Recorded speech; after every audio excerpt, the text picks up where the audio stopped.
Now then, let's go back to 1 Samuel 2.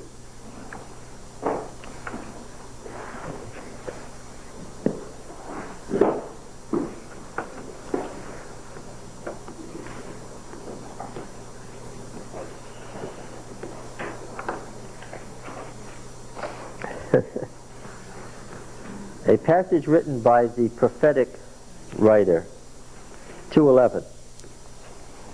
And she, the Septuagint says, went home. And the boy was ministering to Yahweh in the presence of Eli the priest. Verse 18, after he picks it up from the Ark narrative section, Samuel was ministering before Yahweh, a boy girded with the linen ephod. 3, verse 1, Samuel was ministering to Yahweh under Eli. The word of Yahweh was rare in those days. There was no frequent vision. In the prophetic book, which followed the original Old Savior Judges book, well, let's start at the beginning. In the Old Savior book, who was the culmination? Saul. In the prophetic book which followed it, who was the culmination? Samuel. Who was the founder of the prophetic movement in Israel? Samuel, of course. Prophecy begins with Samuel. What? What did I hear? No, I'm asking about the prophetic movement. Where did prophecy arise and when? Moses was not a prophet, technically. Adam was not a prophet. Oh, he may be called a prophet in the New Testament. I'm talking about the technical meaning of prophet. Adam wasn't a prophet. Moses wasn't a prophet. Abraham wasn't a prophet. Joshua wasn't a prophet.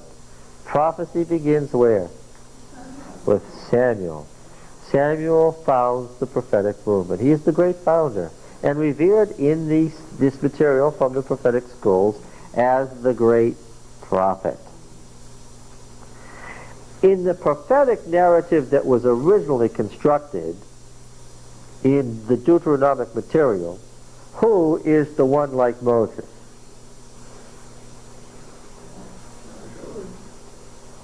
No, I guess you're missing the point here. In the prophetic book, Samuel is the one who was to come like Moses. Him you shall listen to in all things. Samuel is the great culmination. And of course, it's Samuel, we're going to discover, who makes the great compromise. What does Samuel do?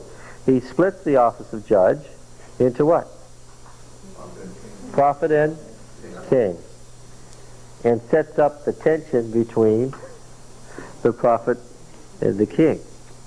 In the prophetic movement, the prophet is important and the king is what? His servant to do what the prophet says. Okay. So how is Samuel presented initially? We said this last week, but I hope it stuck. How is... He's the high priest. He's the high priest, the little high priest. He's wearing the robes of the Shilonite high priesthood as a child. So, by pulling in the beginning of the Ark narrative, the DTR1, setting up the current book, has made a contrast between Samuel and the sons of Eli. Yes.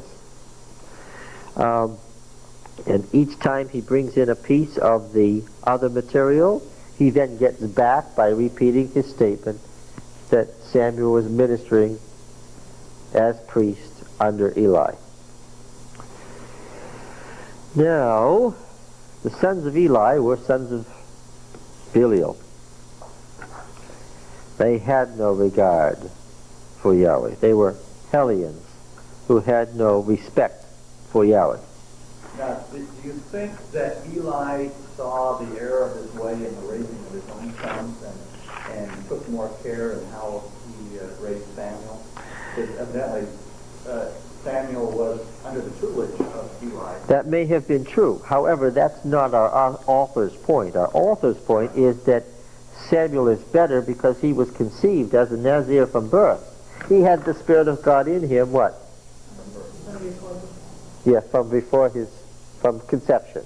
Okay. Yeah. All right. Now then. They were sons of Belial who had no respect for Yahweh. This is the opening sentence of what? The Ark narrative.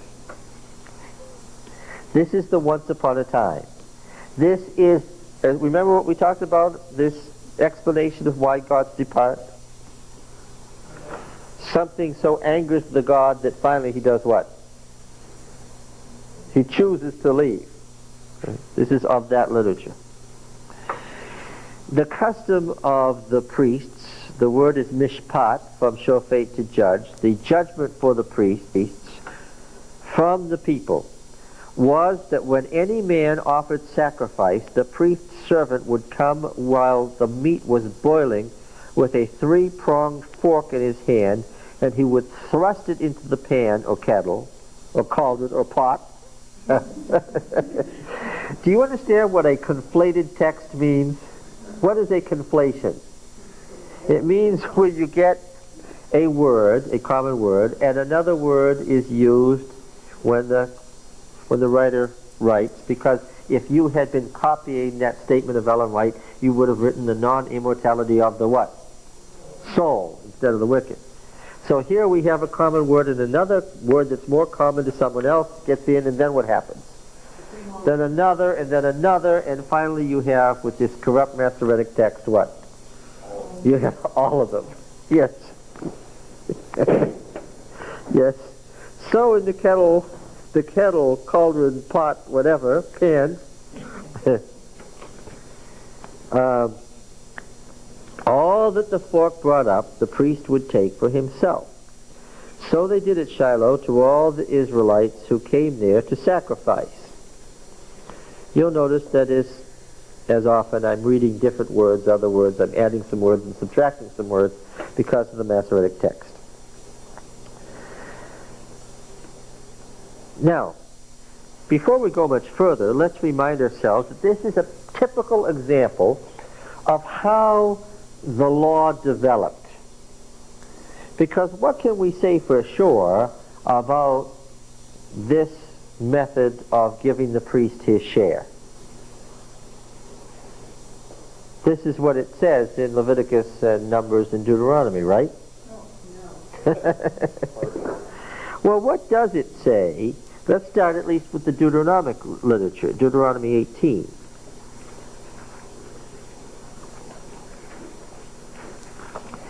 Do you sense in thrusting your fork into the pot the possibility for abuse and trouble to develop, whether the fork really caught that, and whether a person could say, well, no, you didn't, that's not, can you understand the problem?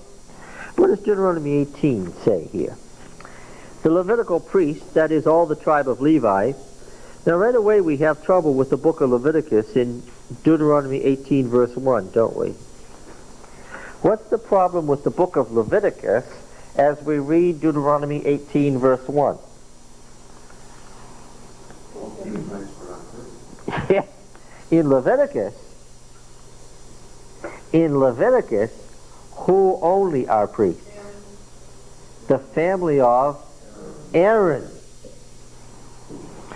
The Levitical priests, that is all the tribe of Levi, shall have no portion or inheritance with Israel. They shall eat the offerings by fire to Yahweh and his rightful dues. They shall have no inheritance among their brethren. Yahweh is their inheritance as he promised them. And this shall be the priest's mishpat. There's the same word as we have just seen in the Ark narrative.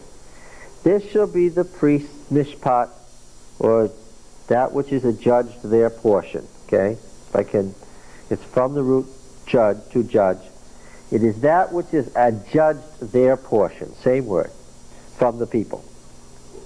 From those offerings, a sacrifice, whether it be ox or sheep, they shall give to the priest the shoulder, the two cheeks, and the stomach. Well, friends, this is the very same word, and this says that that which is adjudged for the priest is what? whatever you happen to hit with your three-pronged fork. What is it here?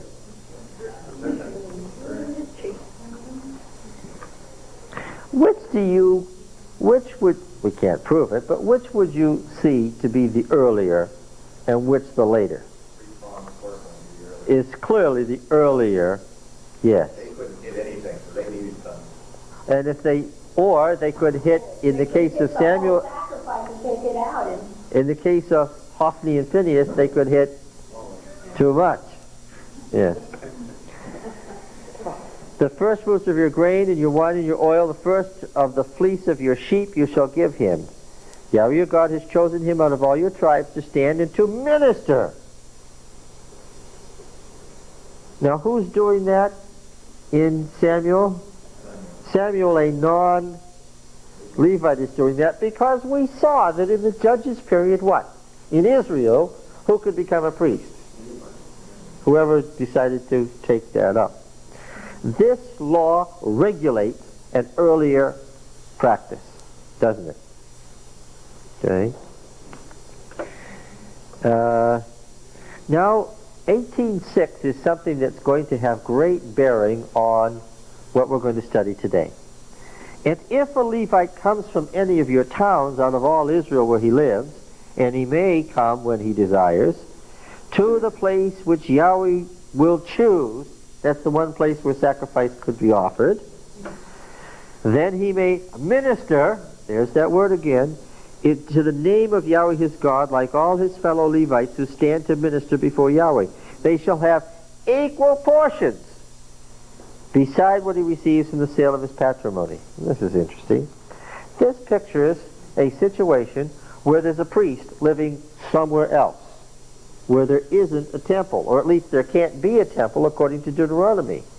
And this priest decides, well, I don't think I like living here anymore. I'm going to go minister at the temple. And he sells his land and moves to the temple city. The very picture given in these verses is a picture of a priesthood doing what? Ministering where? All over the place. What would have to happen for such a situation as described in 18:6 and following to occur? No, what would have to happen? Well, if they're dispersed, what are they doing in all those places? Huh? Why are they living there? What must they be doing? Oh, you're just guessing. I don't think you... What kind of picture is described in 18:6 and following?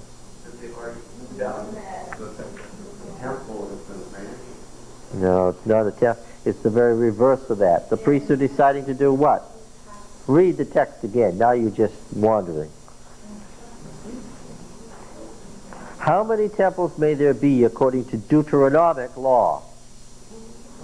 One. But how many have there clearly been in this verse, Richard? Well, it says out of any of your towns, so your answer is not correct. How many temples have there been? There have been temples in towns everywhere. The only situation to which this verse could apply would be what? If someone came along and did what?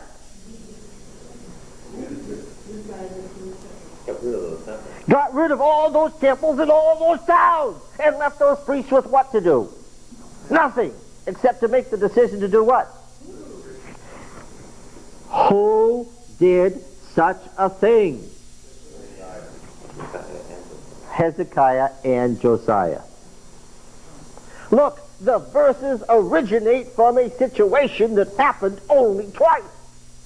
These verses do not come from the hand of Moses or Joshua. They come from what time? Huh? Either Hezekiah or Josiah. Well, I heard what you said, but I'm not going to repeat it to the folks yet. Didn't priests have other duties, though, like if you're teaching to people and acting as like physicians and all kinds of other things? They had all kinds of duties, but that's not what is looked to here. One and only thing is being discussed in these verses, which is what? How much do they get of the sacrifice by virtue of ministering before the altar. That, what you are describing, the missionary work of teaching, is not what the verses are about. Theoretically, a priest could live far from the sanctuary and be functioning as a priest, merely teaching the word. But that is not what these verses are describing. Okay? Now, what does this have to do with something we're studying today, we're about to see? Let's move on then from Deuteronomy to find out what the priests do is in Leviticus. Well, how about chapter 7? Verses that we know and love. Leviticus 7. We read all these in great detail. And we read them in Leviticus, and we read them again when we got to Deuteronomy. And now we're reading them again. Here it is in Leviticus. Let me ask before I even read.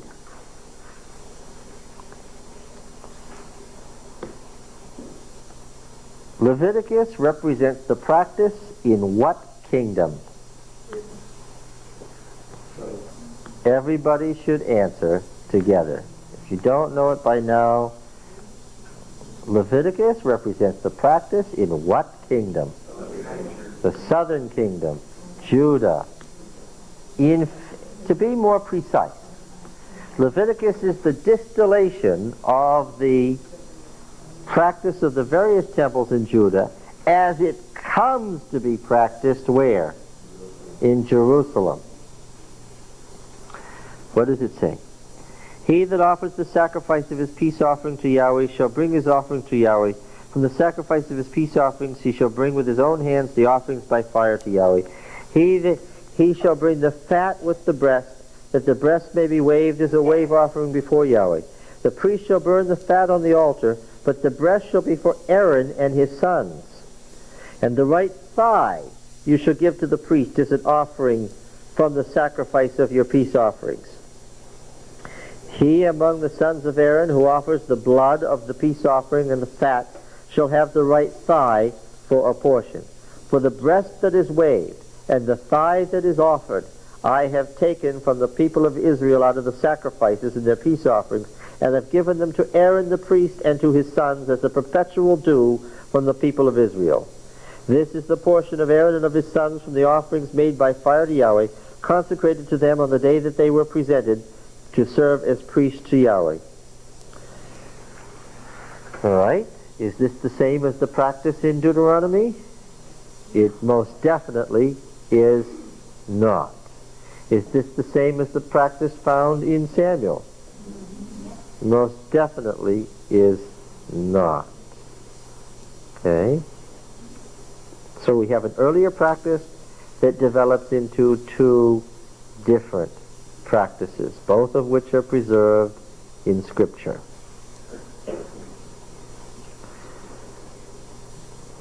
Let me ask you a similar question to see how it sunk in. In general, the priests of the northern kingdom were descended from Moses. In general, the priests of the southern kingdom were descended from Aaron. Okay. Leviticus represents Aaronite practice, that is to say, Judean practice. Deuteronomy represents Mushite, that is to say, Israelite practice. I asked you before, from what we saw before, did the two priesthoods agree? What? Which was the more ornate or more Catholic of the two religions? The Aaronite by far. Which do we identify with? Yes, right. Okay. Now, getting back to the Ark narrative, in which they're doing neither what Leviticus or Deuteronomy says, because neither the Levitical nor the Deuteronomic law is in existence yet. But I thought Moses wrote it all. the Moses, who is who? A man named Moses and Joshua and Othniel and Samuel and etc. As in the David, being the king. And the Moses being the lawgiver and priest, and so forth. All right, so here what they're doing is they're saying the priest servant would come and say, give meat for the priest to roast, for he will not accept boiled meat from you, but raw. Now there's one thing we know for sure in both Deuteronomy and Leviticus, that's what? Raw meat is absolutely no. For everybody. If the man said, let them burn the fat as usual, and then take as much as you wish, he would say, no, you must give it now, and if not, I'll take it by force. Thus, the sin of the apprentice priests, they are not young men. They are not young men. What a terrible textual problem that is. They are not young men. If they were young men, they wouldn't have been in trouble. What? You notice that you're obviously reading different words and sometimes can't hear you, but you know it's from the perspective of balance? Yes. From the Egyptian? Yes. Looking at the Old Greek, the Lucianic recension, as compared to the later Greek, the Septuagint, and comparing that to the words of the Masoretic text, and also occasionally the translations into the other languages. The Old Latin is sometimes helpful, the Syriac, the Peshitta, the Syriac, all of these, yes. And there's a reason why you would choose one above another. Yeah.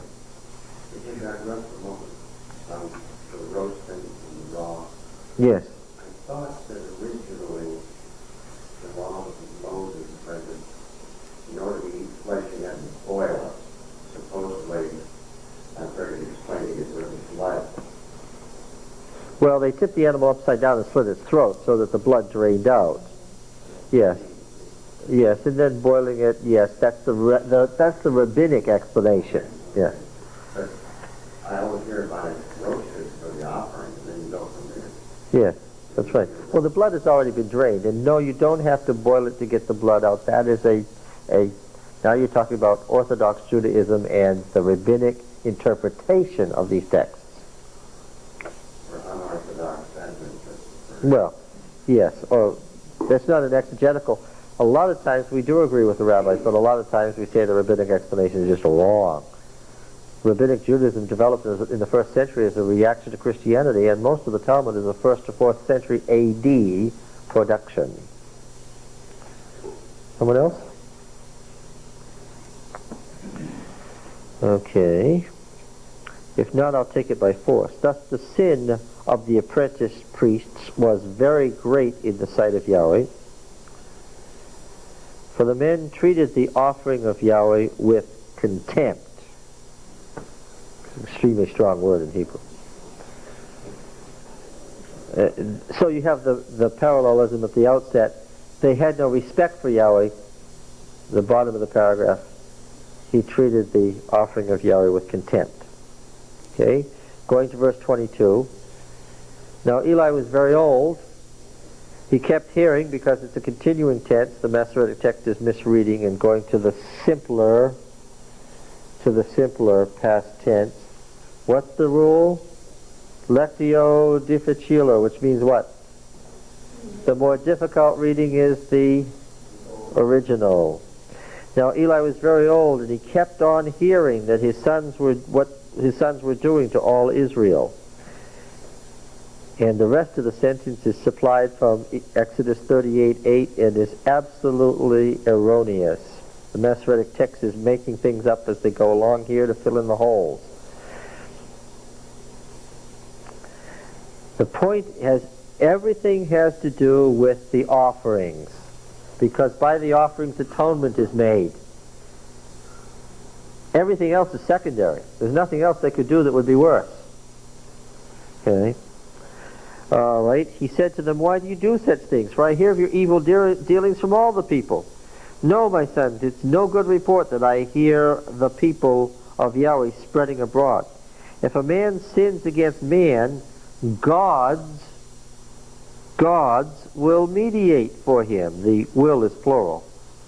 If a man sins against man, gods will mediate for him. He's talking about man and gods in basic categories. But if a man sins against Yahweh, there is no category. Do you understand? If a man sins against other men, humankind, the gods will intercede. But if someone sins against Yahweh, then what? Then that's beyond the category of man and God. That's the impossible. Who could intercede for him? But they would not listen to the voice of their father, for it was the will of Yahweh to slay them. Yes? Oh, it doesn't really mean that. Yes. Now, where's the rest of the story go? Where is the ark narrative heard from again? Where does it pick up? Oh, no. Absolutely not verse 27. That whole thing down to the rest of the chapter is a unit unto itself. Has nothing to do with the ark narrative. That is very, very definitely a very important piece all by itself. Chapter 4. Chapter 4 where? Looks in the middle of verse 1. In the middle of verse 1. That's the very next verse. What has the author just said of the ark narrative? It was the will of Yahweh what? To slay them. What will now be brought forward on the scene? The slaying. Now Israel went out to battle against the Philistines. They encamped at Ebenezer, and the Philistines encamped at Aphek. The Philistines drew up in line against Israel, and when the battle spread, Israel was defeated by the Philistines, who slew about 4 contingents of men on the field of battle. 4 contingents is a big disaster, right? What word must you strike? Yes. Because it's not Eloth, but Aluf, right? Misreading the vowels, mispointed vowels in the Masoretic text. It is not Eloth 1,000, but Aluf contingent. How many men in a contingent, according to what we saw in the Numbers, in the book of Numbers, by comparing them to the numbers in Judges? Average number in a contingent is 10. 10. Oh no, 27 was. The Benjaminites were hard pressed. They were fighting for their lives. Okay, so about 40 men have died. And when the troops came to the camp, the elders of Israel said, why has Yahweh put us to rout today before the Philistines? Let us bring the ark of the covenant of Yahweh here from Shiloh, that he may come among us and save us from the power of our enemies. So the people sent to Shiloh and brought from there the ark of the covenant of Yahweh of hosts, who is enthroned on the cherubim. And the 2 sons of Eli, Hophni and Phinehas, were there with the ark of the covenant of God. This gets Hophni and Phinehas to the battle site, which is, what have we just been told? What's this scene about? It was, yes. The opening of this paragraph, the topic sentence was, but they didn't listen to their father because it was the will of Yahweh to slay them. That's what we're reading about. When the ark of the covenant of Yahweh came into the camp, all Israel gave a mighty shout, the teruah, the battle shout, so that the earth resounded. And when the Philistines heard the noise of the shouting, they said, what is this great shouting in the camp of the Hebrews? You'll notice that the Israelites are always referred to as Hebrews when it is a non-Israelite speaker, right?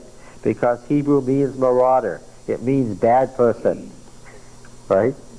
And they even speak of themselves as Hebrews to the non-Israelite person. And they learned that the ark of Yahweh had come to the camp. The Philistines were afraid, for they said, a God has come into the camp. And they said, woe to us, for nothing like this has happened to us before. Woe to us, Who can deliver us? What's the word woe? Well, of course, the word woe in English is a translation of the Hebrew oi, oi, oi. That's where we get the word woe. W-O-E from this oi is W-O-I in Hebrew. Yes, lots of fun things in this story. We have these little bulbous onions and these long green parts that we use in salads and soups. We call that a what? No. No. These long bunches of scallions. And where do we get that from? Where were they grown? Huh? In Ashkelon. The Philistine city, Ashkelon, has given its name to scallions. Okay, because that was the great thing. And of course we have these bandages that we put on bleeding wounds that are loose knit, and we call that stuff gauze from the city, Gaza, one of the other 5 cities of the Philistine Pentapolis, ruled over by another non-Hebrew word, the tyrants of the Philistines, translated lords. No, tyrants, which were the city-state dictators, because these folks were what in background? What was their background? What racial group were they from? They were Greeks. And the Greek tyrant was the fellow who ruled over the Greek city-state. These are Greek city-states, now sitting on the coastal plain and causing Israel no end of grief here. Can we go back to the Hebrews for a minute?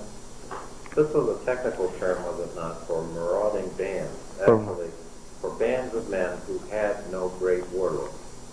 Yes, right. Because there was... They for some reason no longer served one of the great chiefs. That's right. And because there was no great chieftain in the Israelite Federation, they continued to call them, all of them, Hebrews. Yes, woe to us, for nothing like this has happened before. Woe to us, who can deliver us from the power of these mighty gods? These are the gods who smote the Egyptians with every sort of plague in the wilderness. Take courage and acquit yourselves like men, O Philistines. And here's the theme of God.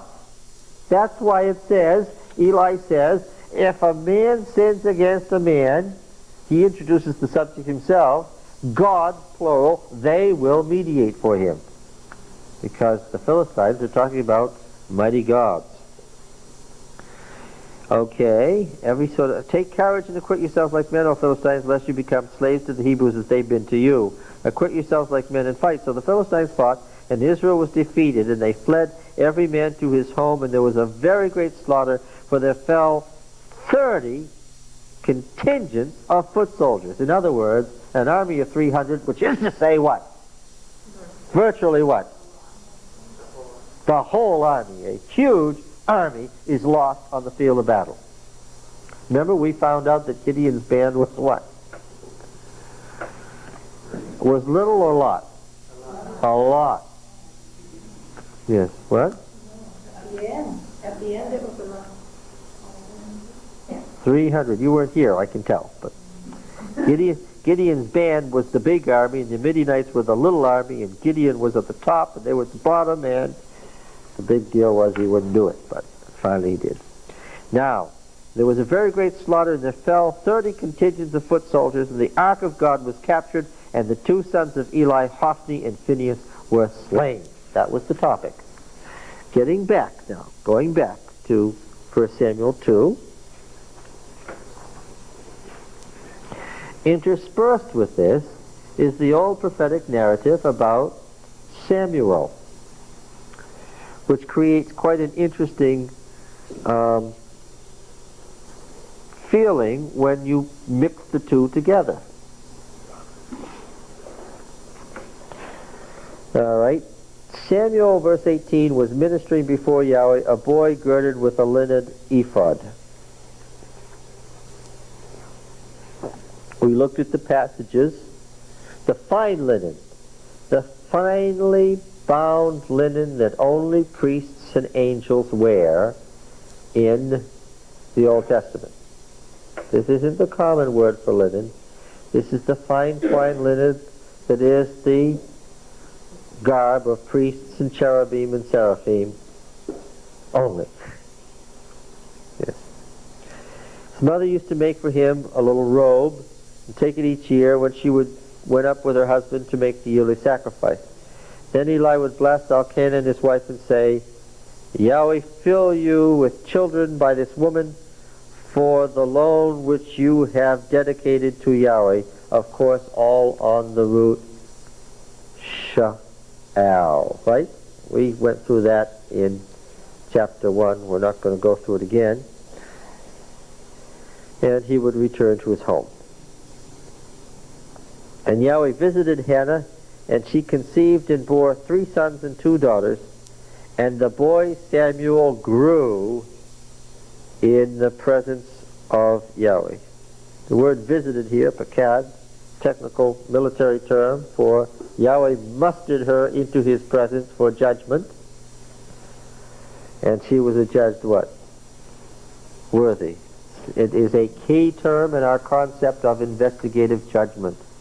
It is, in fact, it is the term for investigative judgment. There was a fellow named Desmond Ford who said there's no investigative judgment in the Bible. By that you could pretty much tell that he didn't know much about the Old Testament. Okay. All right. Now, where does this, verse 26, now the boy Samuel continued to grow in stature and in favor with Yahweh and with men. You recognize that verse, don't you? Because what? Because Luke has lifted the verse, word for word, verbatim, and stuck it at the end of his nativity section. All right. Now, what's the next verse in this Samuel the prophet story? 3:1. Now the boy Samuel was ministering. Why does he keep going back to that? Because he keeps inserting things. And every time he inserts things, he comes back to this. Was ministering to Yahweh under Eli. The word of Yahweh was rare. Now, that leaves us with this section, chapter 2, verses 27 to the end, to deal with. I'm going to ask you, who have been here, who is the writer of this section? And I don't want guesses. I want somebody to be able to say, this is who wrote it. I know when he wrote it, and I know and I can prove that he wrote it and why he wrote it. And there came a man of God to Eli and said to him, thus says Yahweh, I revealed myself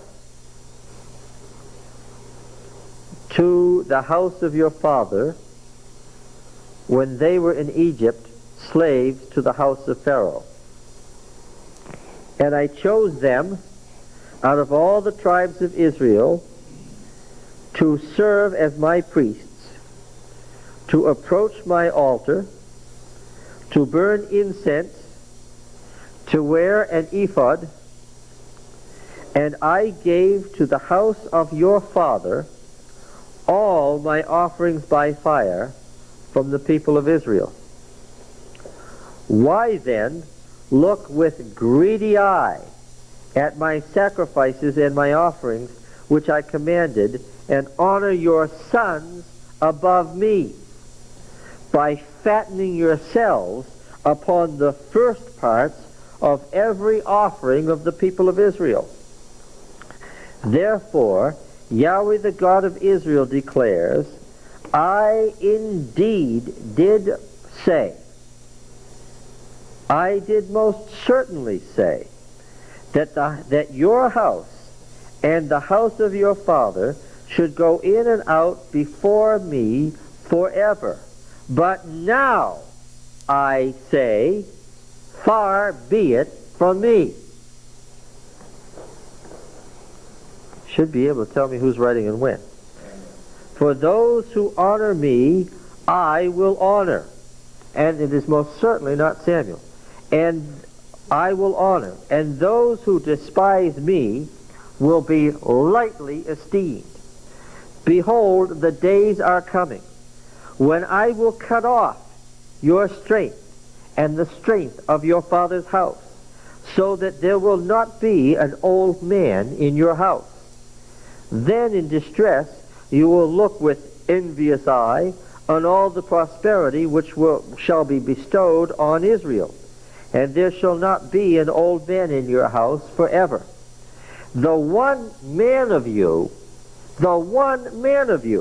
whom I shall not cut off from my altar, shall be spared to weep out his eyes and grieve at his heart.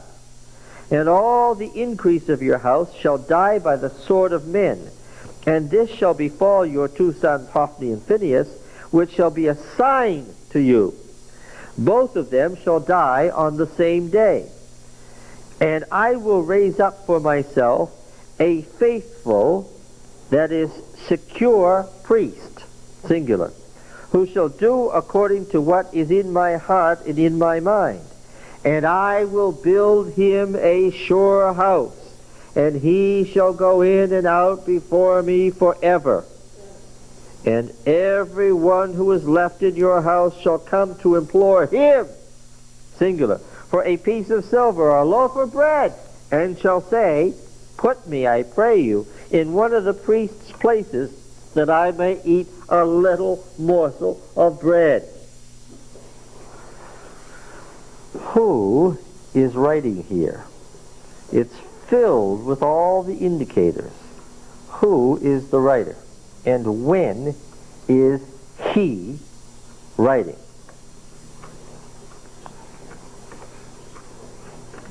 What? You've guessed correctly. I'm sorry that you're guessing, but you can tell. Sounds like the Deuteronomist. What? Sounds like the Deuteronomist. It is the Deuteronomist. It is nobody but the Deuteronomist. It cannot be anybody but the Deuteronomist. Here, he's tying together all the disparate ends and telling us where he's headed. There comes a man of God. The Deuteronomist's favorite term for an anonymous prophecy, which he introduces into the narrative to tell you where he's headed. There are other certain indicators. Typical of the Deuteronomist, what is prophecy like? It's conditional. I did most certainly declare that you would be my priest forever, but now I say, far be it from me. Who is that? That is most certainly nobody but what? The Deuteronomist. Pete, tell us again, when is the Deuteronomist writing? When is the Deuteronomist writing? To do what? Huh? Head off what's coming. Yes, by what? By getting them to repent. By reviewing the past. Yes. And where they've come from. What program is he following? His work is a programmatic work to do what? To support and to further what? To support and to further what? Josiah's reform. What has this to do with Josiah's reform?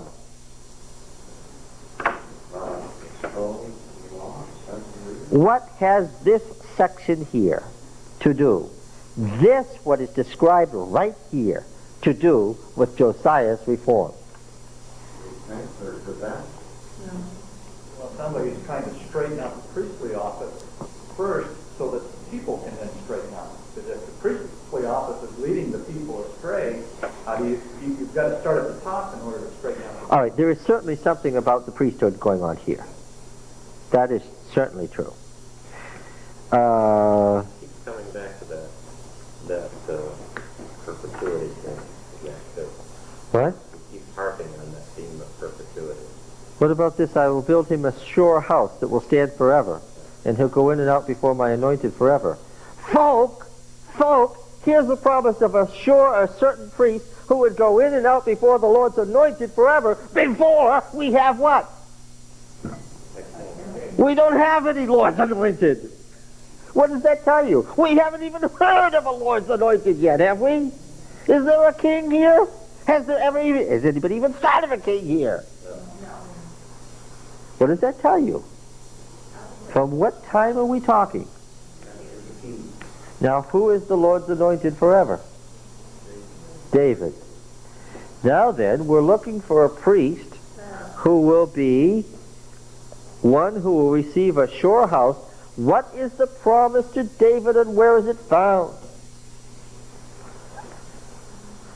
What is the great promise to David and where is it found? What? A king on David's throne, his house would be secure forever. Same words! Where is it found? 2 Samuel 7. It hasn't moved yet.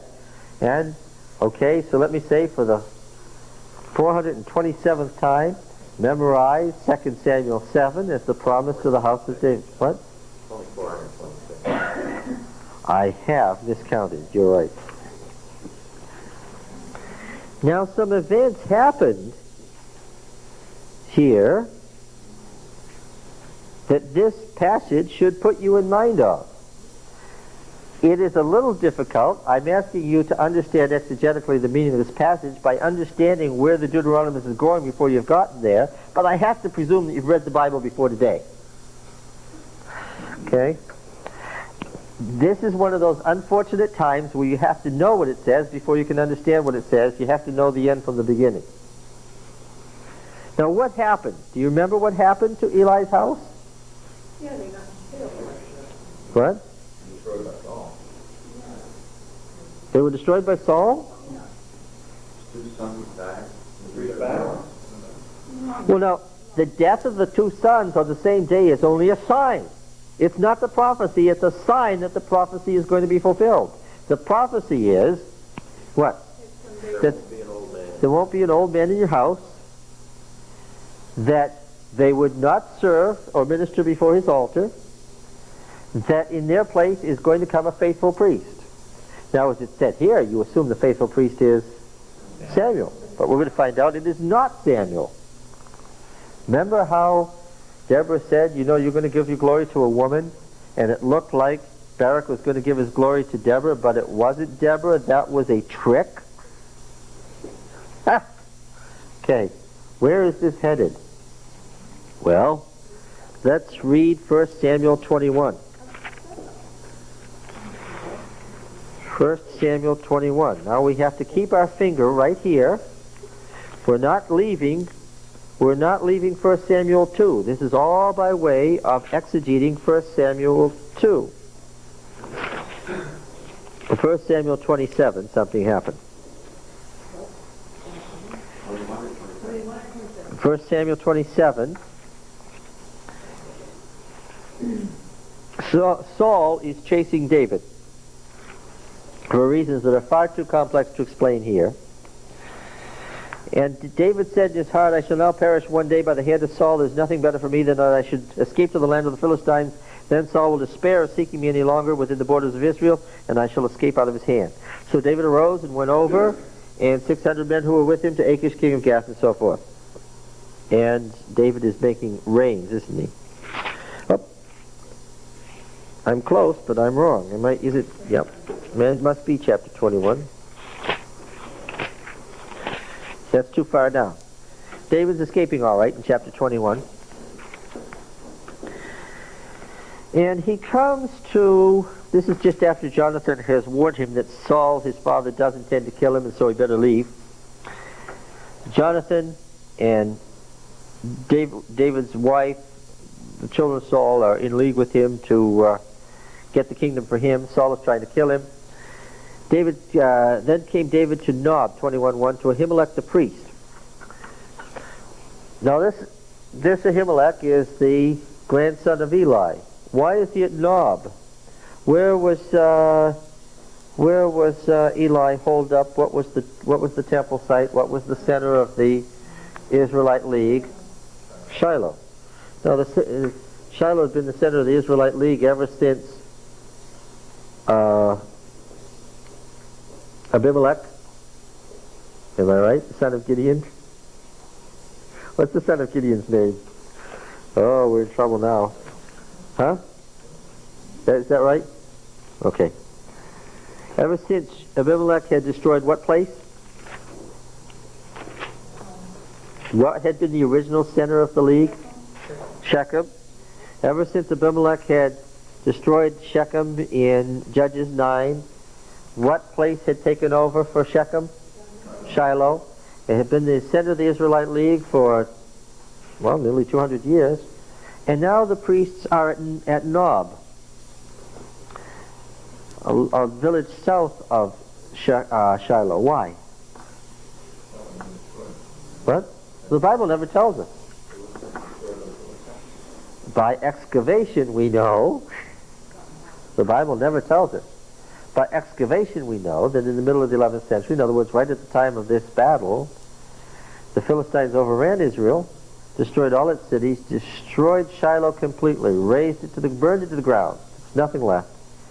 And that was the end of the first temple to Yahweh in the center of the old Israelite League. It was totally destroyed. The events of that destruction are described. Now we come down to the time of David and Saul. Here's Ahimelech, the priest, serving in a sanctuary that is serving as the sanctuary for the north now, but in greatly reduced importance because, of course, now they have a king, and the king is increasingly taking over and running everything. So far from the priesthood running the show as they had been under Eli, now they're just little adjuncts. And they're afraid of Saul, as everyone is, because Saul increasingly is becoming despotic and dangerous to himself and everyone else, and they're afraid of him. David is escaping. He comes to Ahimelech the priest. Ahimelech came to meet David trembling and said to him, "Why are you alone?" Ahimelech suspects that something is not right about this. "And no one with you." David said to Ahimelech, "The king has charged me with a matter and said to me, 'Let no one know anything of the matter about which I send you and with which I have charged you. I've made an appointment with the young men for such and such a place. Now then, what have you at hand? Give me 5 loaves of bread, or whatever's here." The priest answered, "I have no common bread, only holy bread." David says, "Well, we're on a mission. We have purified ourselves for the mission, so we are okay to eat the holy bread." David is doing what? Lying. And Ahimelech, because it's the king's son-in-law and the captain of his guard and the great valiant hero of Israel, accepts David's lie at face value and thereby what? Consigns himself to death. Because Doeg the Edomite saw all this, he was there because he was unclean or something, and he told the king, right, what happened. 22:6. Now Saul heard that David was discovered and the men who were with him. Saul was sitting at Gibeah under the tamarisk tree on the height. With his spear in his hand, all his servants were standing about. Saul said to the servants who stood about him, "Hear now, you Benjamites, will the son of Jesse give every one of you fields and vineyards? Will he make you commanders of thousands and hundreds, that all of you have conspired against me? No one discloses to me when my son makes a league with the son of Jesse. None of you is sorry for me or discloses to me that my son has stirred up my servant against me to lie in wait as at this day." Then answered Doeg the Edomite, who stood by the servants of Saul, "I saw the son of Jesse coming to Nob to Ahimelech the son of Ahitub, and he inquired of Yahweh for him, and gave him provisions, and gave him the sword of Goliath the Philistine. And the king sent to summon Ahimelech the priest and the son of Ahitub, and all his father's house, the priests who were at Nob, and all of them came to the king." What would you think in the hands of a despot when he summoned every male in your house? What would you think? Set your affairs in order before you go up to that. That's right, and say goodbye.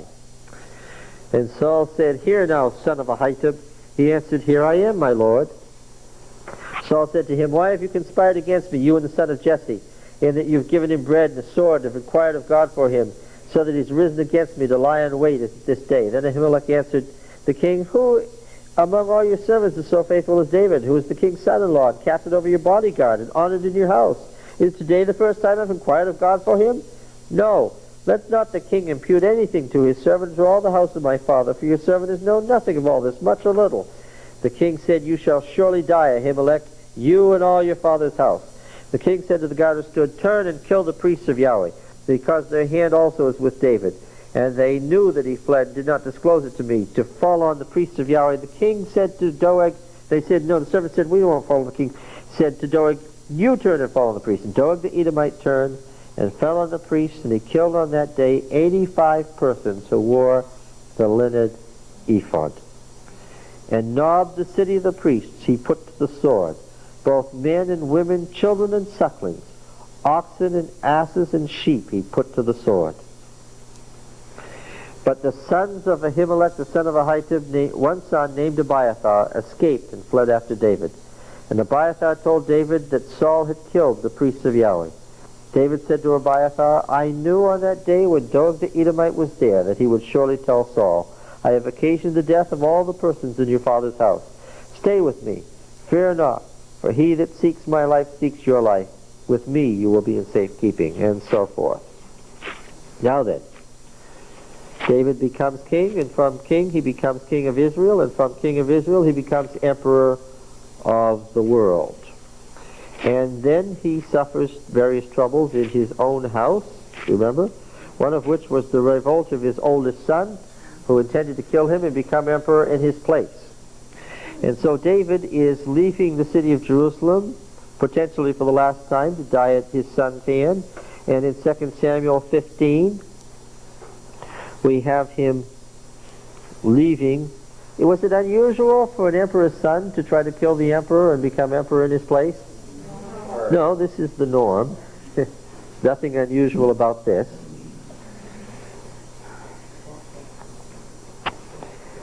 So this is the oldest son. This is the one who had the right to become emperor in David's stead. This was the oldest son, right? If David's 50, the son is 35, right? Okay. None of these are children. And Abiathar came up, verse 15:24, 2 Samuel 15 and 24. And Abiathar came up. And who is this Abiathar? Yeah. This is the same one we've just been reading about. The great-grandson of Eli. And Abiathar came up, and lo, Zadok came also. Now, who's this Zadok? He's the high priest of what? He will become. Oh, wait a minute. He's the high priest of what? Get it straight. We've been all through this. If you weren't here, remain silent, listen. Many of you were here. He is the high priest of what? Of the Aaronite priesthood. Therefore, the high priest of what? Of Judah. Now, Abiathar, of course, has become the high priest of Israel by virtue of what?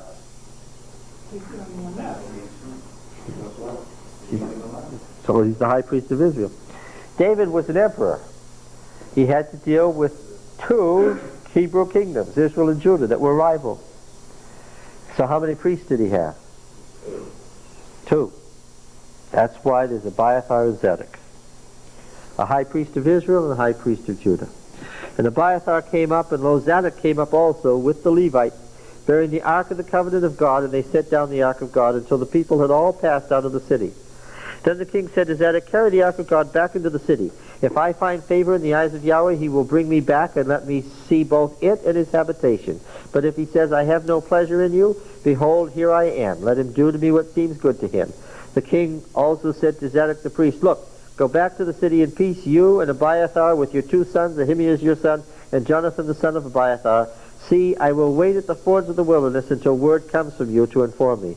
So Zadok and Abiathar carried the ark of God back to Jerusalem, and they remained there. What do we see functioning?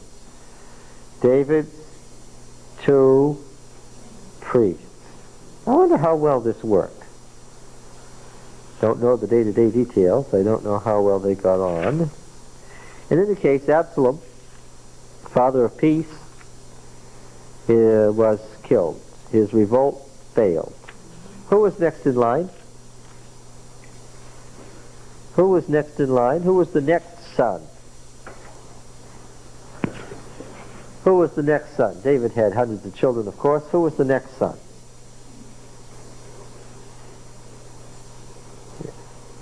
After Absalom.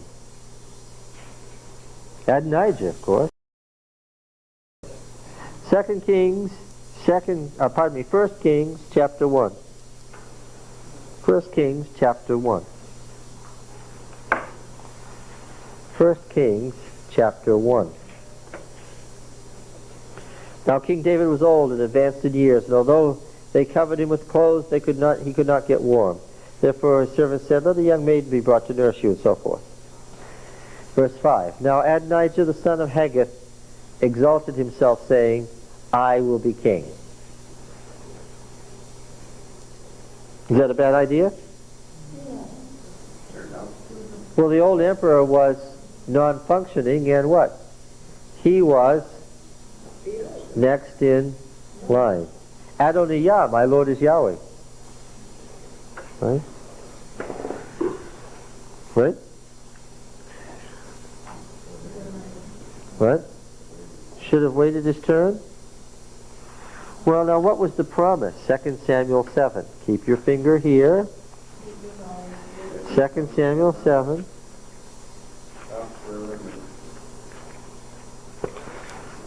Yeah, I know. Verse 11b.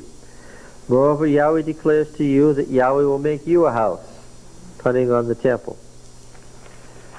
When your days are fulfilled and you lie down with your fathers,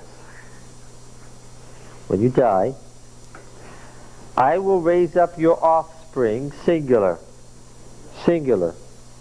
your offspring after you, who shall come forth from your body, and I will establish his kingdom. He shall build a house for my name, and I will establish the throne of his kingdom forever. I will be his father, and he shall be my son. When he commits iniquity, I will chasten him with the rod of men, with the stripes of the sons of men, but I will not take my steadfast, my covenant, my chesed, I will not take my chesed from him, as I took it from Saul, whom I put away from before you. And your house and your kingdom shall be made sure forever before me. The same words as to this sure priest in 1 Samuel 2. Get it? And your throne shall be established forever. In accordance with all these words, in accordance with this vision, Nathan spoke to David. Now, the time has come. Adonijah the son of Haggith exalted himself, saying, I will be king. And he prepared for himself chariots and horsemen and 50 men to run before him, so that he was already what? Yes. His father had never at any time displeased him by asking, why have you done thus and so? So David had never what? Never crossed him once. He was also a very handsome man. He was born next after Absalom. He conferred with Joab, the son of Zeruiah, that's the cousin, the military commander of David's personal army, and with Abiathar, the priest. Now what Abiathar is this? This is the same Abiathar, great-grandson of Eli, that we've been seeing all the way through the story. So he must have started out when his family was killed, quite young. And they followed Adonijah and helped him. But Zadok, the priest, and Benaiah the son of Jehoiada, the captain of the mighty men, and Nathan the prophet, and Shimei and Rei and David's mighty men were not with Adonijah. Adonijah sacrificed sheep, oxen, and fatlings by Serpent Stone, which is beside Spring Rogel. And he invited all his brothers, the king's sons, and all the royal officials of Judah, but he didn't invite Nathan the prophet, or Benaiah, or the mighty men, or Solomon, his baby brother. Of course, he had hundreds of brothers, but what? Why didn't he bring in the baby brother? Because what? The son of the favorite wife. The son of the favorite wife. Then Nathan said to Bathsheba, the mother of Solomon, have you not heard that Adonijah son of Haggith has become king, and David our Lord does not know? Now therefore come, let me give you counsel that you may save your own life and the life of your son Solomon. Go at once to King David and say to him, did you not my lord the king, swear to your maidservant, saying, Solomon your son shall reign after me, and he shall sit on my throne? Why then is Adonijah king? Then while you're still speaking with the king, I also will come in after you and confirm your words. So Bathsheba went to the king into his chamber. Now the king was very old, and Abishag the Shunammite was ministering to the king. Bathsheba bowed and did obeisance to the king, and the king said, What do you desire? She said, My lord, you swore to your maidservant by Yahweh your God, saying, Solomon your son shall reign after me, and he shall sit on my throne. And now behold, Adonijah is king, although you, my lord the king, do not know it. He has sacrificed oxen, fatlings, and sheep in abundance, and he has invited all the sons of the king, Abiathar the priest, and Joab the commander of the army, but Solomon your servant he has not invited.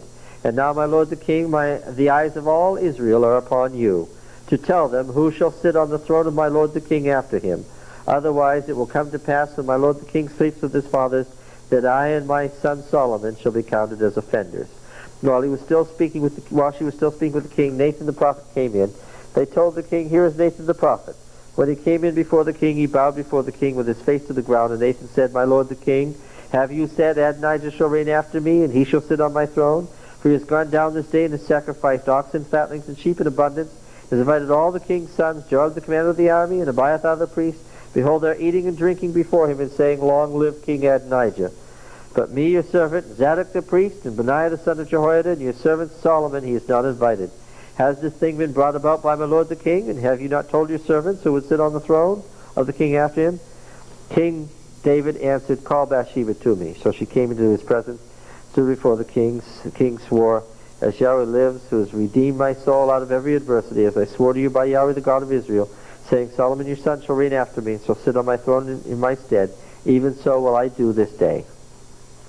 And so forth. King David said, Call to me Zadok the priest, Nathan the prophet, Benaiah the son of Jehoiada. They came before the king. Take with you the servants of your Lord. Cause Solomon my son to ride on my own mule. Bring him down to spring Gihon. Let Zadok the priest and Nathan the prophet there anoint him king over Israel, and blow the trumpet, and say, Long live King Solomon. You shall then come up after him, and he shall come and sit up here on my throne, for he shall be king in my stead. I have appointed him to be ruler over Israel and over Judah. Why that way? Because David was what? King of each country separately. They weren't one country. Please understand that. Benaiah and Jehoiada answered, Amen. May Yahweh the God of my lord the king do so, and as Yahweh's been with my lord, may he be with Solomon, make his throne greater than the throne of David. So Zadok the priest, Nathan the prophet, Benaiah, the Cherethites, the Pelethites went down and caused Solomon to ride on King David's mule and brought him to Gihon, and they anointed him there. Adonijah and his guests heard that this had happened, and they fled. All right. And then David gives his last charge to Solomon, and he gives certain orders to Solomon about things. He says, Solomon, you're a wise man. You know what to do, but let me give you a little advice about certain individuals. And then it notes his death. Remember that? Then what happened? After his death, 2:13, Adonijah the son of Haggith came to Bathsheba, the mother of Solomon. She said, Do you come peaceably? He said, Peaceably. He said, I have something to say. What did he want? Wanted his father David's last wife to be his own wife. Why was that not an innocent request?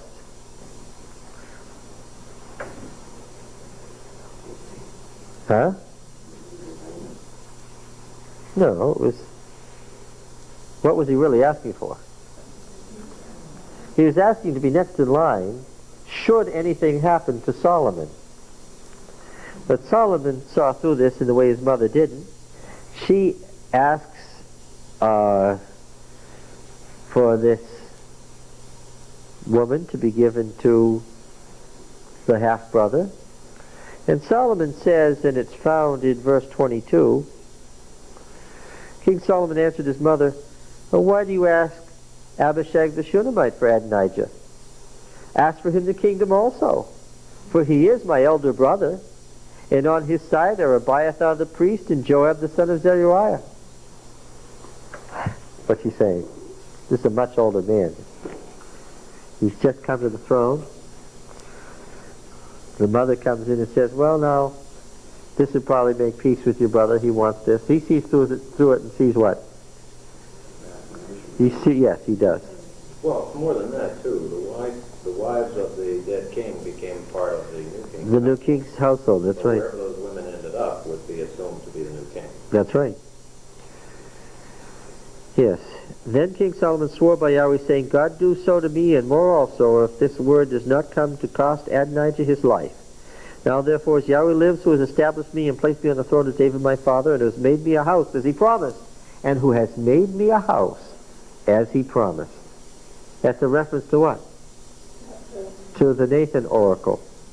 Adonijah shall be put to death this day. So King Solomon sent Benaiah, the son of Jehoiada, and he struck him down, and he died. And to Abiathar the priest, the king said, go to Anathoth, to your estate, for you deserve death. But I will not at this time put you to death, because you bore the ark of Yahweh Elohim before David my father, and because you shared in all the affliction of my father. So Solomon expelled Abiathar from being priest to Yahweh, thus fulfilling the word of Yahweh which he had spoken concerning the house of Eli in Shiloh. So that's what this was all about. So who was the sure priest who would stand before my anointed forever? Zadok. Okay? That's really annoying. Keep coming back. Now what that means is the priests of Anathoth were forever forbidden from ministering where? In Jerusalem. Who turns up in the temple in Jerusalem some several days later?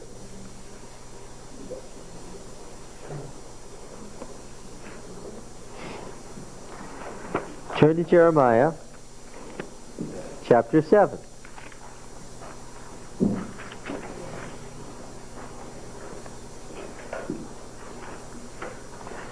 The word that came to Jeremiah from Yahweh. This is just prior to the Josianic reform. Stand in the gate of Yahweh's house and proclaim there this word and say, hear the word of Yahweh, all you men of Judah who enter these gates to worship Yahweh. Thus says Yahweh of hosts, the God of Israel, amend your ways and your doings, and I will let you dwell in this place. Do not trust in these deceptive words. This is the temple of Yahweh, the temple of Yahweh, the temple of Yahweh. For if you truly amend your ways and your doings, if you truly execute justice one with another, if you do not oppress the alien, the fatherless, or the widow, or shed innocent blood in this place, what language do we hear here? This is the language of what? Deuteronomy. And if you do not go after other gods to your own hurt, then I will let you, if then, I will let you dwell in this place, in the land that I gave of old to your fathers forever. Behold, you trust in deceptive words to no avail. Will you steal, murder, commit adultery, swear falsely, burn incense to Baal, and go after other gods that you have not known, and then come and stand before me in this house which is called by my name? What language is that? The language of the Deuteronomists, saying, we are delivered, only to go on doing all these abominations. Has this house which is called by my name become a den of robbers in your eyes? Behold, I myself have seen it, says Yahweh. Go now to my place that was in Shiloh, where I made my name dwell at first, and see what I did to it for the wickedness of my people Israel. Is this sensitive material he's bringing up here? Well, who is speaking? Jeremiah 1. Turn back.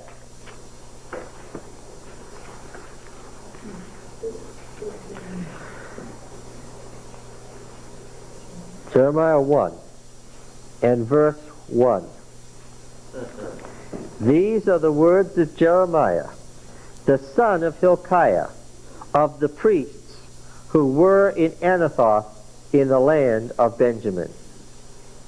Who is Jeremiah? Huh? Priest He is the high priest of the line of Eli. He's the other priest. So when he says, oh, the temple of the Lord, the temple of the Lord, go now and look at my place in Shiloh, does that have effect? Does that have any effect? He's not just anybody speaking. Who is he? He's of the deposed priestly line that lost Shiloh. To whom the word of Yahweh came in the days of Josiah, the son of Ammon, the king of Judah, in the 13th year of his reign, before the reform. So now, let's go back to 1 Samuel 2. Maybe we'll see more in it here now. How did he descend from Eli when Eli himself was dying? Oh, you don't know the rest of the story? Sure you do. Sure you do. What happened? Yeah, okay. I'll find the verse for you then. Yes. 1 Samuel 4 and verse 19.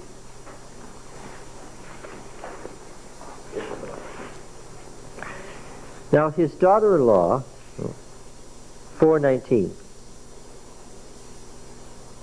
Do you have it?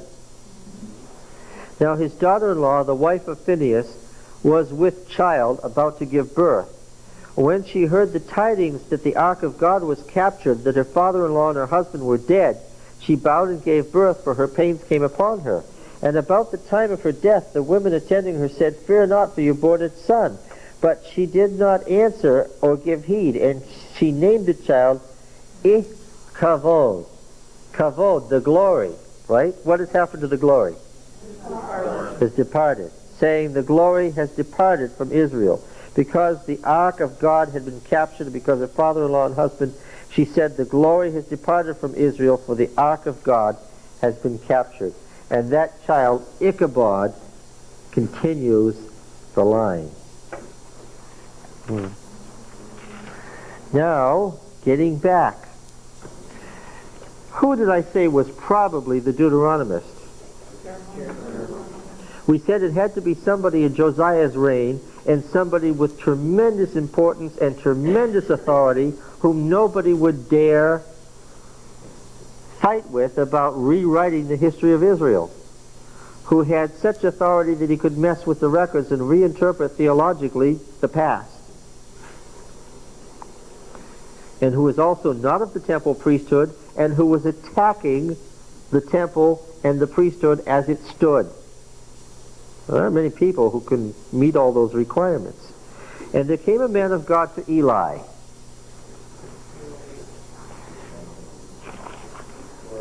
First Kings 11.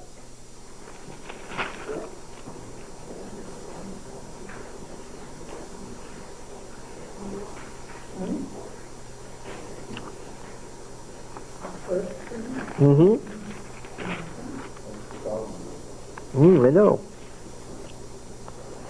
What happened? Verse 29. And at that time, when Jeroboam went out of Jerusalem, the prophet Ahijah the Shilonite, there wasn't any Shiloh and there hadn't been for a long time. What family is this? The family of Eli spawned prophets. Not priests, but prophets. Okay. One of the favorite devices of the Deuteronomist when he wants to point to the future is a man of God turns up. This is one among many such times that we will see. A man of God came to Eli and said, Thus says Yahweh. We are going to talk about the messenger formula in the prophets until you're sick of hearing it. The messenger can't interpret the message. The messenger has to do what? Give you the message word for word as it was committed, and then what can the messenger do? After giving you the message word for word, then what can the messenger do? then the messenger can interpret. But first what? What's the word for messenger? Angel, Hebrew, angelos, Greek, Hebrew, malak. The prophet is what? Is the malak Yahweh. Translated into English, that is what? The messenger of the Lord. Right? Ellen White in the 19th century, a prophet. Well, I have no argument with those who call me that, but I've always, many who bear that name prophet today are a disgrace to the cause of religion. I've always been instructed to say, what? I'm the messenger of the Lord. You can tell just by the way she writes. Does she understand? No, she doesn't. No, she clearly didn't get it. She didn't know. This is technical stuff. It's the Ugaritic texts that have made it clear to us what the Malak of El was. He was the divine messenger who stood in the heavenly council, saw what went on in the heavenly council, and came and announced the decree to mankind on earth. The messenger of the Lord, member of the heavenly council, the Malak Yahweh. All right? Mercury. Yes, exactly. I'm still in verse 27 of 1 Samuel 2. We never left this passage. And there came a man of God to Eli and said to him, thus Yahweh has said, quote, I revealed myself to the house of your father when they were in Egypt. Who's the house of his father? Well, huh? Levi, you say? Eli. Yes, Eli's father, the house of your father. Who is it? Amram. What? Well, yes. It's Levi in the general sense, but he's being much more specific here. It's not the priesthood in general that's about to come under the rod. Who is it? It's the Mushite priesthood. The father here is Moses. Yes. It's verse 27. 1 Samuel 2. We're still there. I revealed myself to the house of your father when you were in Egypt, slaves to the house of Pharaoh. And I chose them out of all the tribes of Israel to serve me as priests, to go up to my altar, to burn incense, to wear an ephod. And I gave the house of your father all my offerings by fire from the people of Israel. There's no rival priesthood here. The Mushite priesthood is the priesthood of Israel. Why then look at greedy eye at my sacrifices and my offerings which I commanded, and honor your sons above me?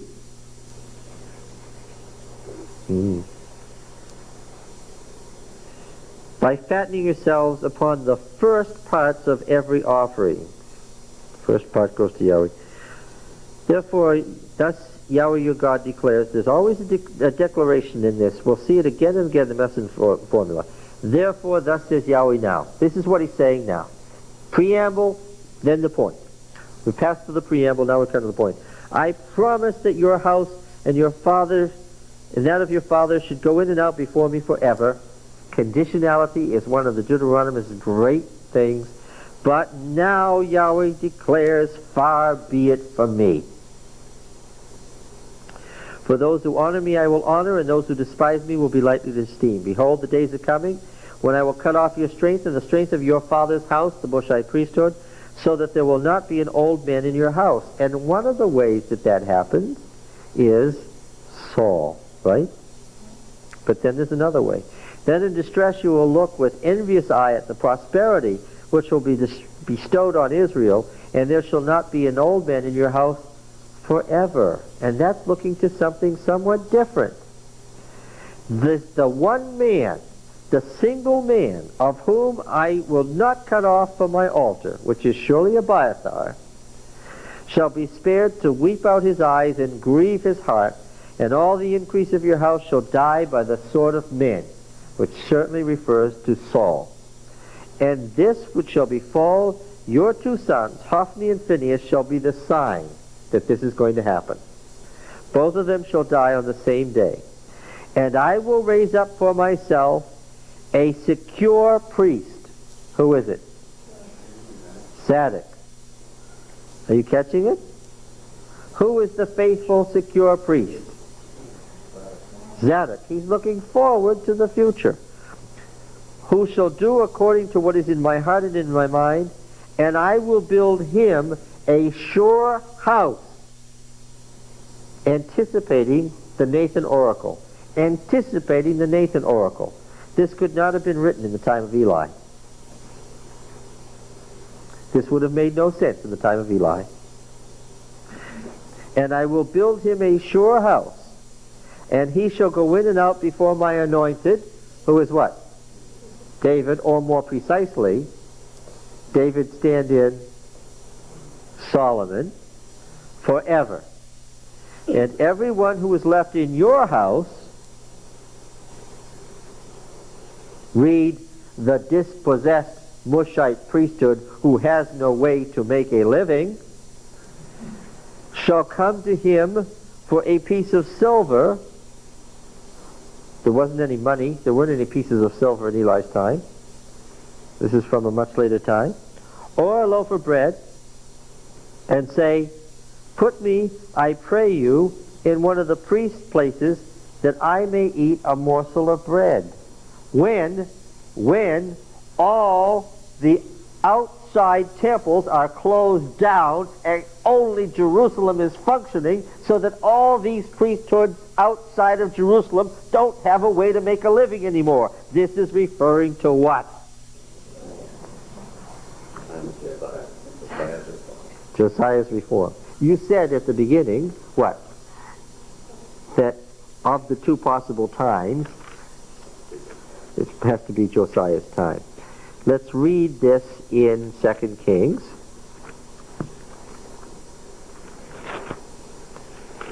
I warned you that the Deuteronomist is never very far from what?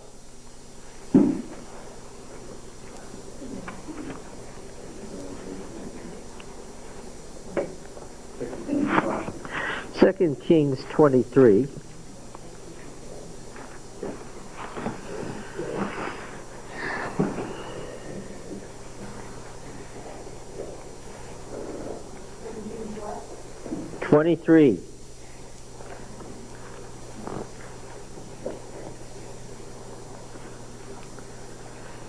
I read this.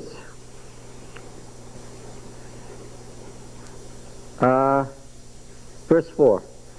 The king, Josiah, commanded Hilkiah the high priest and the priests of the second order and the keepers of the threshold to bring out of the temple of Yahweh all the vessels made for Baal, for Asherah, and for all the host of heaven. He burned them outside Jerusalem in the fields of the Kidron and carried their ashes to Bethel. And he deposed the idolatrous priesthood whom the kings of Judah had ordained to burn incense in the high places in the cities of Judah and round about Jerusalem, those also who burned incense to Baal, to the sun and the moon and the constellations and all the hosts of heaven. And he brought out the Asherah from the house of Yahweh outside Jerusalem to the brook Kedron, and burned it at the brook Kedron, and beat it to dust, and cast the dust on the graves of the common people. May I remind you that these verbs have not been used in this succession since Moses, who did all these things to the golden calf.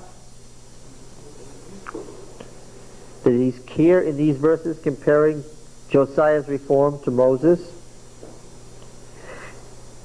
And he broke down the houses of the male cult prostitutes, which in the house of Yahweh where the women wove hangings for the Asherah. And he brought all the priests out of the cities of Judah and defiled the high places where the priests had burned incense from Geba to Beersheba. And he broke down the high places of the gates that were at the entrance to the gate of Joshua, the governor of the city, on the left of the gate of the city. However, the priests of the high places did not come up to the altar of Yahweh in Jerusalem, but they ate unleavened bread among their brethren. Is it clear? Have you caught it? What happened? There was priesthoods, priests functioning where? Everywhere. And King Josiah did what? He closed down all their places, and here we're told that they could do what? They could come to Jerusalem, but they would be begging the Zadokites for what? For a place among the temple servants to serve as menial temple slaves in comparison to the Zadokite priesthood. All right. And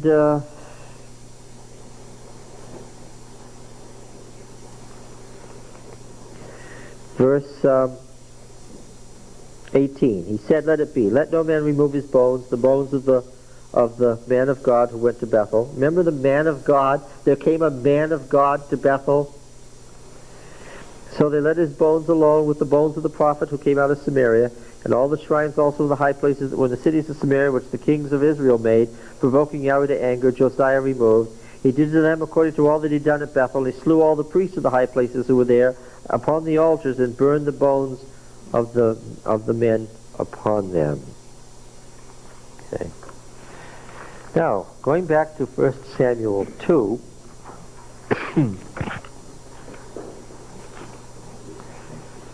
when Josiah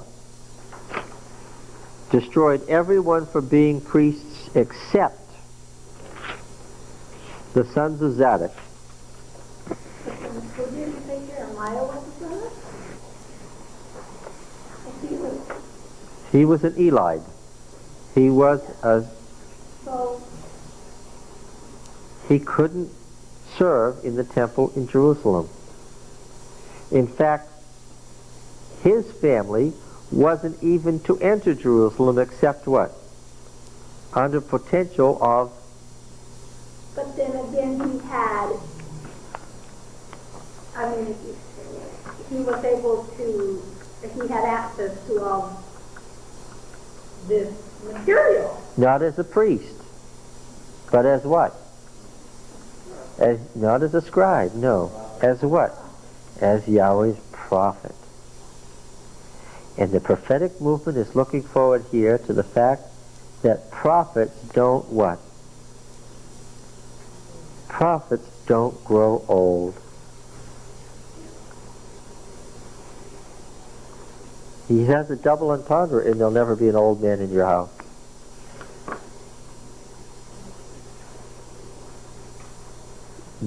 These last verses, "I will build him a sure house, and he shall go in and out before my anointed forever," is first Zadok in the days of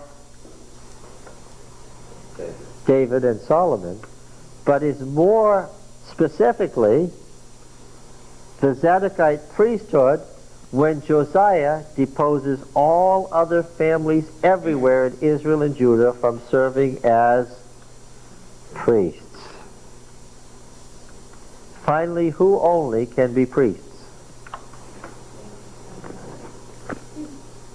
Who only can be priests, finally? Ezekiel. Let's turn to Ezekiel.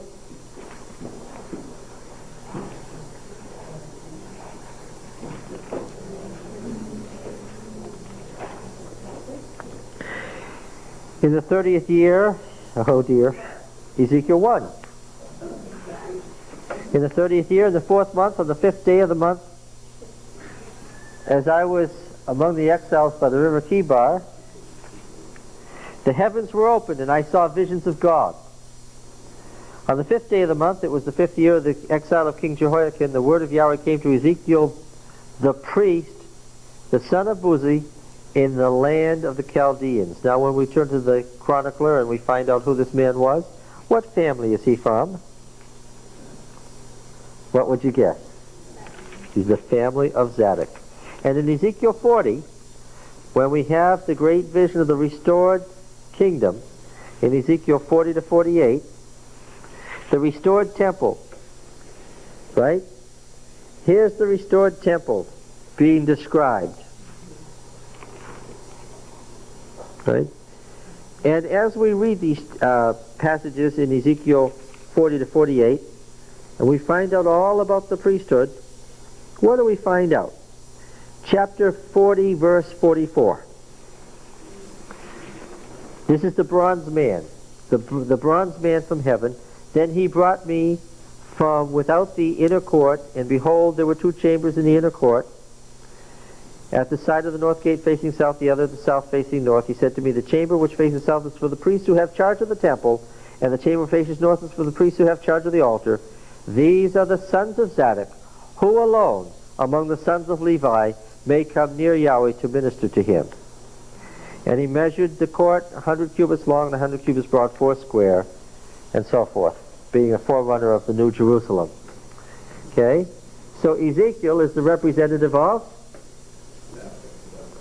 And who alone in the restored kingdom may serve as priests?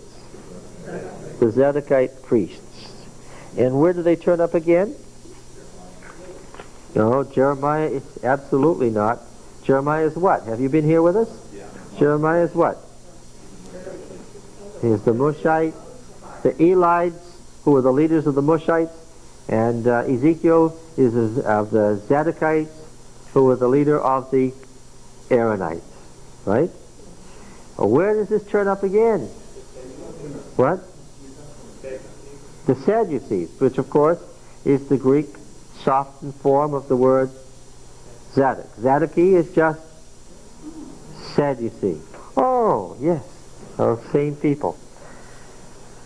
All right, so the Zadokite priesthood turns up in the New Testament. Can anybody think of a Zadokite priest in the New Testament?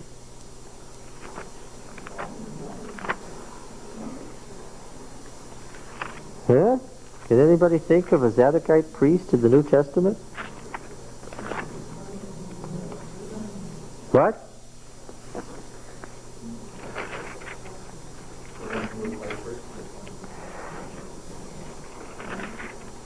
Anybody thinking of a Zadokite priest in the New Testament? What? Well, Caiaphas would be an obvious one. Yes. Yes. Can you think of a good Zadokite who would stand before the Lord's anointed forever?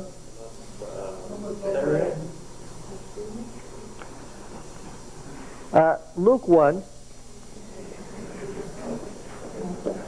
Luke 1. In verse 5, in the days of Herod, king of Judea, there was a priest named Zechariah of the division of Abijah. He had a wife of the daughters of Aaron, whose name was Elizabeth. They were both righteous before God, walking all the commandments and ordinances of the Lord blameless. They had no child because Elizabeth was barren, and both were advanced in years. Does any of this sound familiar? Yes. Okay. He will, yes. And so what do we have? We have the Nazarite born, the Nazarite child, and we have the forerunner who would go in and out before the Lord's anointed forever.